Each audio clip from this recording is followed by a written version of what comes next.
Hey guys, welcome back. We are going to use Pythagorean Theorem to find the distance formula.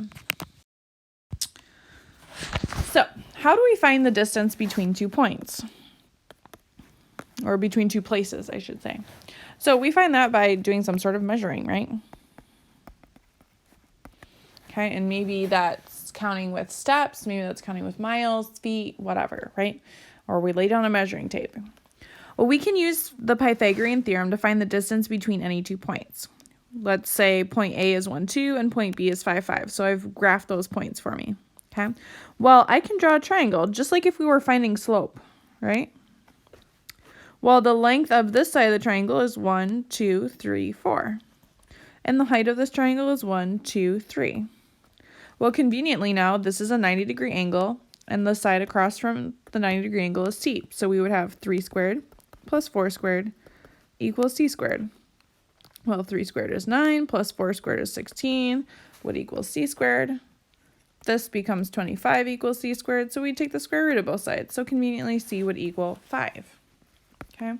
Just as a little hint, anytime the sides are 3 and 4 of a right triangle, the hypotenuse will automatically be 5. It's called a 3, 4, 5 triangle. It's called a Pythagorean triple because it's a whole number. Obviously, you can do the Pythagorean theorem to find it. So we can draw a triangle to find the distance between 2 points. Okay, so go ahead, why don't you try this one? Draw the triangle and use Pythagorean theorem. So if I draw this triangle here, okay, this length is 1, 2, 3, 4, 5, and this height is 1, 2, 3, 4.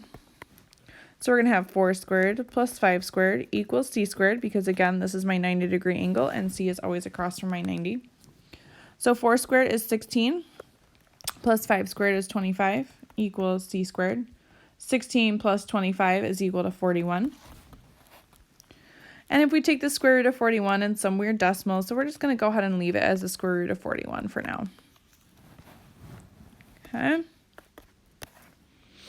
Now, what's happening here is we can have a special distance formula, and the distance formula is really helpful if the points are like really far apart from each other. So if we're looking at this point, this was the point 0, 3, and this was the point 1, 2, 3, 4, 5, 5, negative 1. Okay. Well, if you look at this, to get 4, we had to do 3 minus negative 1, because those were our y values. We went from negative 1 all the way up to 3. We subtracted them from each other.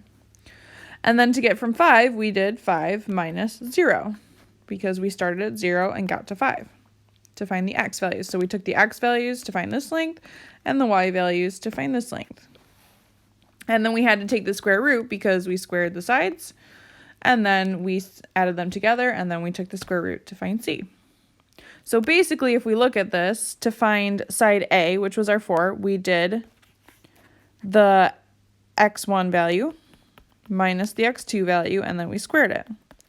And then we added that to the y value that we subtracted from each other and squared it, and then we took the square root. And that's ultimately where the distance formula comes from. And what I would like you to do is just change this to a 1 and this to a 2. It will make your life easier. Just like what we did with the slope formula. It's the exact same formula. It just is easier for students to do. So we do this because sometimes points are really far away on a graph, right? You don't want to have to draw a triangle out and try and figure your life out all the time. If it's like the point is negative 1,200 and positive 5,000, negative 3, right? That's just too far apart to count jumps. So if you can draw a triangle, that's great. But otherwise, you can use this formula. So if I give you these points, let's find the distance between x and y. So we have the point negative 4, 2, and negative 1, negative 5. I highly recommend you label your points. So remember, this is x and y. This is x and y. X always comes first in an ordered pair. We'll call this first one 1 and 1, and the second one 2 and 2. Just like we labeled them when we were finding slope. Okay. So again, I'm just going to plug and chug into my formula. So we're going to have x1 minus x2 squared plus y1 minus y2 squared. Okay, so we're just going to plug everything in.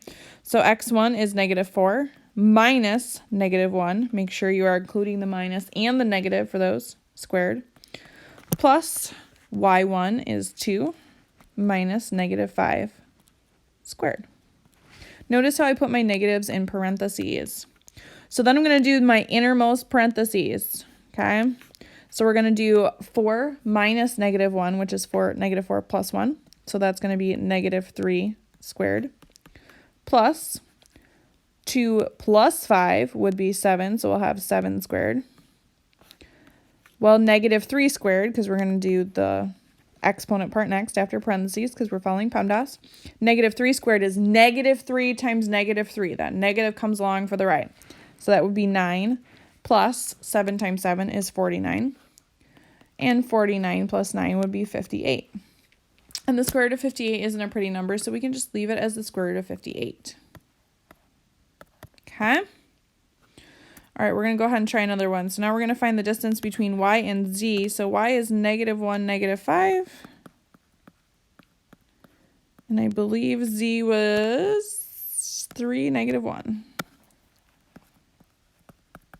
So again, we're going to label these x1, y1, x2, y2. If it helps to write xy, xy, and then write 1s and 2s, feel free. We just want to make sure our 1s and 2s are together. So we have our distance formula, x1 minus x2 squared plus y1 minus y2 squared.